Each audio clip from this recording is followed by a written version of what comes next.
कथा सुनने आती थी और कथा सुनते सुनते एक माता को 6 दिन हो गए। तो महाराज ये बात जब उन्हें समझ में आई कि अरे कथा में आने से तीनों सोने मिलते हैं, नींद वाला सोना भी मिलता, गोल्ड वाला सोना भी मिलता, भगवान रूपी सोना भी मिलता। तो अपने पति से कहते, अरे दिन भर तुम यहाँ रहते हो, ना तुम्हें नींद आती है और ना तुम्हें महाराज तुम मेरे लिए गोल्ड रूपी सोना लाते हो और तुम ना ही भगवान को ध्याते हो।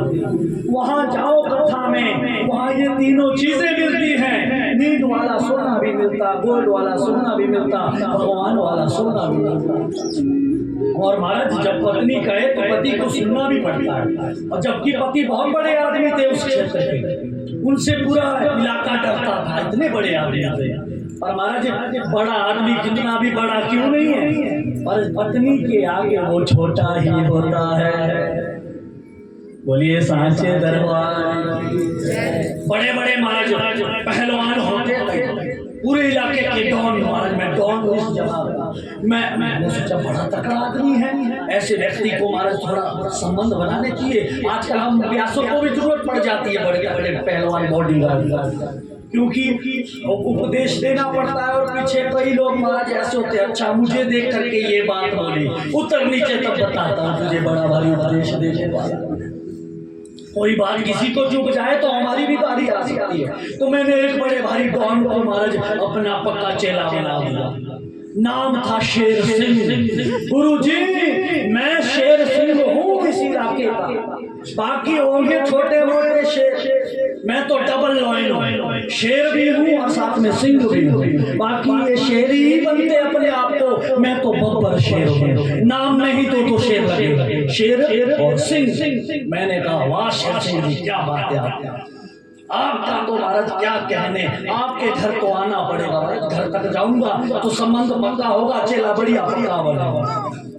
घर पहुंचा शेर सिंह के साथ और महाराज घर में प्रवेश किया। बैठे ही थे कि महाराज धर्म पत्नी उधर पक्ष में अपने कार्यों में व्यस्त हो गई। अरे सुनती हो गुरुजी आए हैं, कुछ लेके आओ इधर।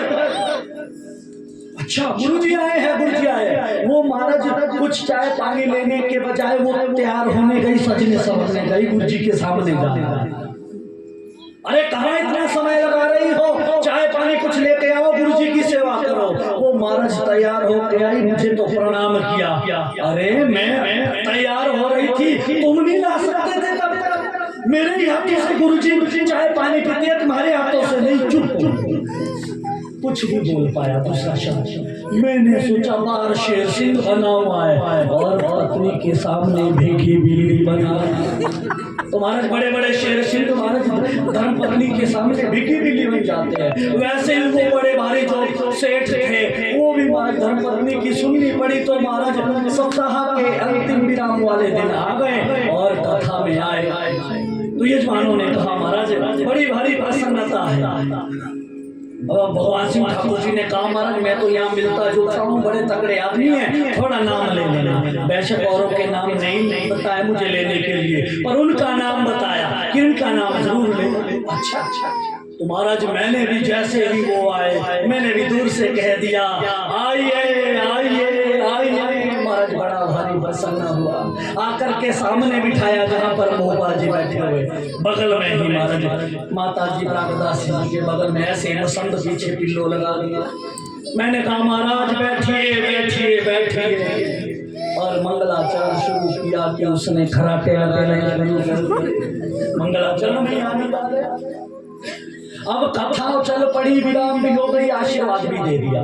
पर जाए तो जाए कहा, इतना बड़ा आदमी। व्यास जी भी सोचे महाराज पता नहीं किस काम आ जाए, आशीर्वाद दे के ही जाऊंगा।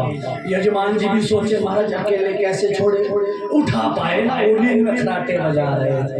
अब जो महाराज 2 बजे कथा विराम होनी थी 4 बज गए और नींद जैसे तैसे पूरी हुई जागे। तो मैंने कहा महाराज महाराज पास में ही गया, वहीं खड़ा था पास में, जाके तो वहीं आशीर्वाद दूंगा। फल हाथ में दिए और कहा जाइए जाइए जाइए। खुश होकर के आनंद हो गया, घर गया। घर पहुंचा और धर्म पत्नी दिन भर जो कार्य कर रही थी, सायंकालीन संध्या के बाद आराम हुआ और महाराज सोने की तैयारी हुई। अब धर्मपत्नी जी सोने लगी, दिन भर सेठ जी तो सोए हुए थे। वो कहने लगे, अरे जाग जाग, क्यों सो रही हो? अरे महाराज, आपको तो नींद आती नहीं, आप तो दिन भर वहां सोए होंगे, नींद आई थी? हाँ, बहुत बढ़िया नींद आई, बड़ा बड़ा आनंद आया। तो बहुत अच्छी बात है, अगर तुम्हें आनंद आया तो मुझे भी आनंद लेने दो, पर मैं क्या करूं? ऐसा करो, जो व्यास जी ने जो कुछ कहा है उसका जाप करो, क्योंकि गुरु मुख से जो शब्द निकलता है वो मंत्र होता है। मंत्र मूलम गुरुर्वाक्यम, इसीलिए उसका जप करो तो महाराज बाकी चीजें भी मिलेगी। अच्छा, अब धर्मपत्नी सो गई, सेठ जी महाराज याद करने लगे व्यास जी ने क्या कहा था। तो याद आया, जब मैं गया था व्यास जी ने कहा आइए आइए आइए, फिर कहा उन्होंने बैठिए बैठिए बैठिए, फिर अंतिम में कहा था जाइए जाइए जाइए। अब वो यही मंत्र जपने लगा। आधी रात हुई। उस दिन उस गांव में चोरी करने के लिए चोर आए और एक चोर ने बहुत सारा धन चुरा करके देखा कि आज इस सेठ के घर में भी चोरी करनी है। ये सोच करके हर जगह से जो धन चुरा के आया था, सेठ के घर में भी चोरी करनी, फिर पता नहीं कब आऊंगा। अंदर प्रवेश किया कि अंदर जप चल रहा था, अंधेरा था। अंधेरे में सेठ जी कह रहे आइए आइए आइए। चोर अंदर गया, अरे आते ही स्वागत हो गया, इस सेठ ने तो पकड़ लिया। अरे इस सेठ की बड़ी लंबी जान पहचान है, कहीं महाराज पुलिस बुला दी, जेल खाने में डाल दिया। जिंदगी भर चोरी करना तो दूर, चंगी पीसनी पड़ी, छूट ना पाऊंगा।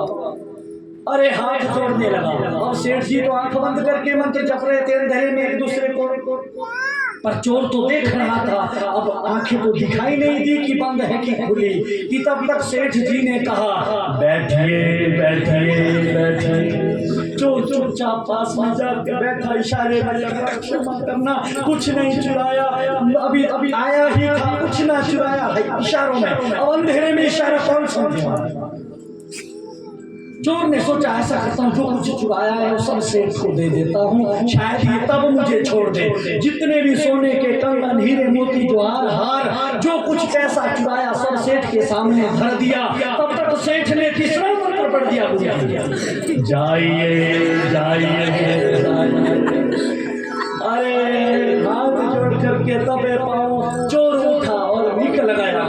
उधर सेठ को यही मंत्र जपते नींद आ गई। सुबह हुई, देखा कि अरे धर्मपत्नी ने आंख खुली सबसे पहले, देखा कि अरे सोने चांदी का ढेर लगा है, पैसे है, कंगन है, हार है, आज तक एक चीज नहीं लाई।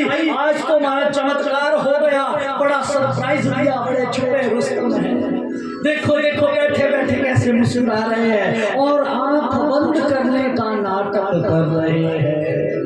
अब जब करते हुए सत्संग में आया था महाराज, तो प्रसन्नता यहाँ से प्रसाद में मिलती है। सत्संग का सबसे बड़ा प्रसाद क्या है? प्रसादस्तु प्रसन्नता।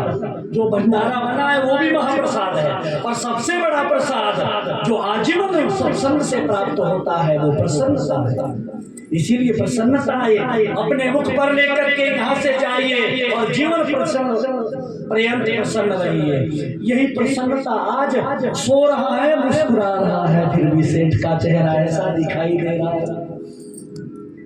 देखो मुस्कुरा रहे हैं, आंखें बंद किए हुए हैं, ऐसे ढूंढती सेठ को तो नींद लगी थी। जैसे ही महाराज ये क्या हो रहा है, देखो देखो कैसे बनते हैं कि जैसे इनको कुछ पता ही नहीं, ऐसे बोल रहे क्या हो रहा है। अरे हो क्या रहा है ये देखो, आपने सब कुछ, इतना सब कुछ मुझे दे दिया। सेठ आंखें खोल करके, ये तो मैंने कुछ नहीं लाया, ये आया तो आया कहाँ से? देखो कैसे बन रहे हैं, आया कहाँ से? और कौन लाता? आपके सामने आप बैठे हुए, आपके सामने रखा हुआ है, आप नहीं लाएंगे तो कौन लाएगा? सेठ चुप, मैंने तो सच नहीं लाया, ये मान नहीं रही। तो सेठ सोच रहा है कि सही कहा था कि सत्संग में जुड़ जाएगा उसे नींद वाला सोना भी मिलेगा, गोल्ड वाला सोना भी मिलेगा। और यही कहते कहते वो सत्संग में अब रोज जाता है, और रोज जाने की इस विधि ने आज उसे भगवान रूपी सोना भी प्रदान कर दिया।